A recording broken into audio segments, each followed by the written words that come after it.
میاں محمد ایوب۔ جی ہاں، Mian Muhammad Ayub ministry of youth affairs Pakistan اور وزیر اعظم کے سابق مشیر رہ چکے ہیں۔ انتہائی ملنسار اور خوش گفتار سیاستدان ہیں۔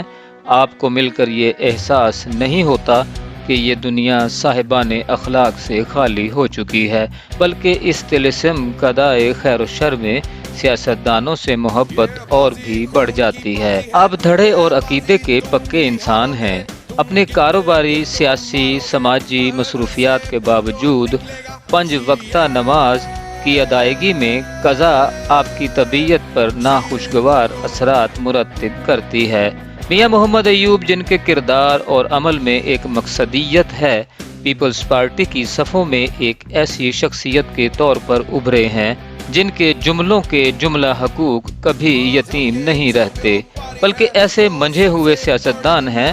جن کے تدبر میں آفاقیت کو بھی فوقیت نصیب ہے۔ آپ سن شعور سے ہی مثبت سیاست کے قائل رہے ہیں، اور وہ سیاست جو ملت کے شعوری ارتقاء کو اپاہج کر دیتی ہو، جرائم جس کی آستین میں پلتے ہوں، اور وہ ملی غیرت جو رگوں کا خون پانی پانی کر دیتی ہو، اس سیاست کو ملک و ملت کے لیے موت کا کنایا سمجھتے ہیں۔ میاں محمد ایوب، جی ہاں، میاں محمد ایوب، جو غریب عوام کے حقوق کی بازیابی کے لیے اسٹیبلشمنٹ کے ایوانوں کو لرزہ براندام کرنے کے فن سے بھی بخوبی آگاہ ہیں، اور ہمیں آپ کی شخصیت اس حوالے سے بھی منفرد نظر آتی ہے کہ آپ اپنے حلقہ احباب کے مسائل کا حل ہیں، ان کے لیے خود مسئلہ نہیں۔ آپ کسی بھی مقام پر ہوں، کسی بھی محفل میں ہوں، ہمیشہ اپنے آپ کو زمینی مخلوق ہی سمجھتے ہیں۔ آپ نے 11 مئی 1965 کو سرزمین لاہور پر کتم عدم سے اس عالم نا استوار کو رونق بخشی،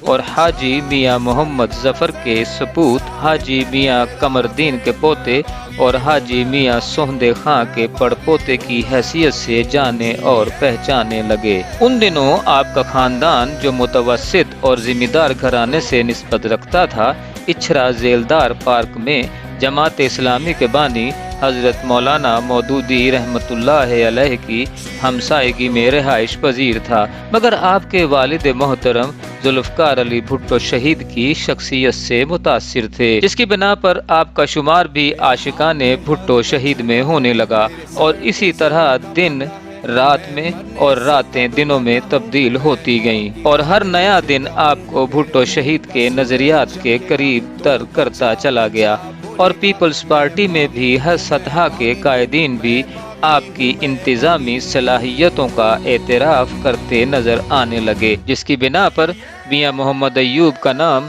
اسٹوڈنٹ تنظیم PSF ہو یا PYO ہو، ہمیشہ ہر سطح کی تنظیم میں صدارت کے منصب کے لیے ہی منتخب ہونے لگا۔ پیپلز پارٹی کی ان دونوں تنظیموں میں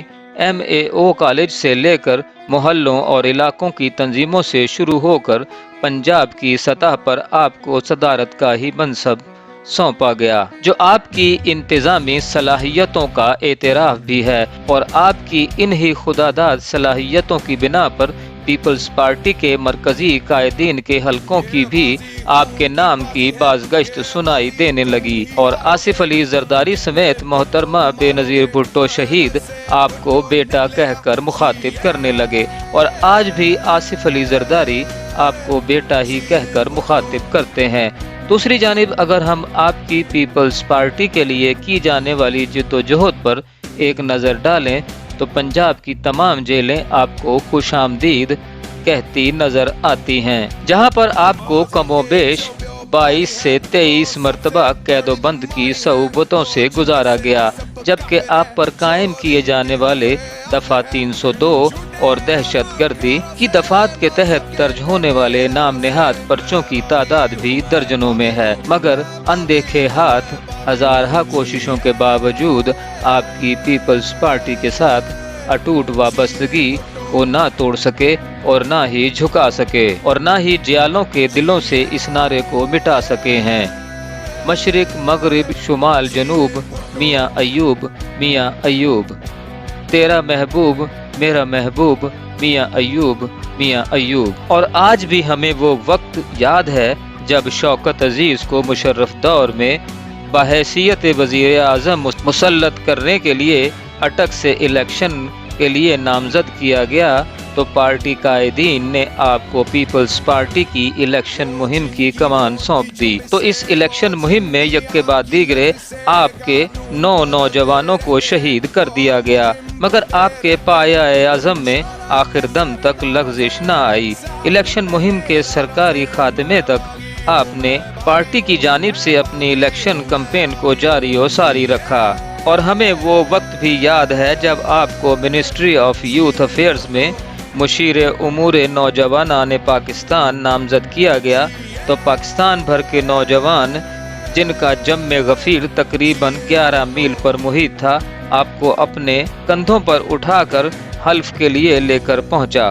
تاریخ کے اوراق پاکستان کے نوجوانوں کے اس منظر کو کبھی نظر انداز نہیں کر سکتے، اور بعد ازاں پیپلز پارٹی پنجاب کے ڈپٹی سیکریٹری اطلاعات اور ڈپٹی سیکریٹری جنرل کے قلمدان بھی مختلف اداروں میں آپ کے سپرد رہے۔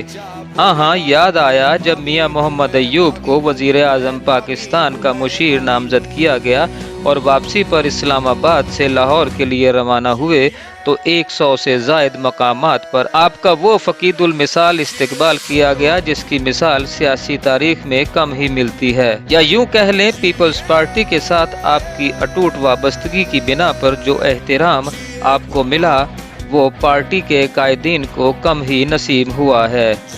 یہی وجہ ہے جب پیپلز پارٹی نے مسلم لیگ نون کے ساتھ رواداری کی سیاست کے فروغ کا ناکام تجربہ کیا تو فصلی بٹیروں نے اپنے گھروں دے تبدیل کرنا شروع کر دیے۔ اس دوران آپ کو بھی متعدد بار شایان شان منصبوں کا لالچ دیا گیا، مگر آپ نے ایک ادنا جیالے کی حیثیت سے پارٹی اور بھٹو خاندان کے ساتھ اپنی وابستگی کو اپنے لیے اعزاز قرار دیا۔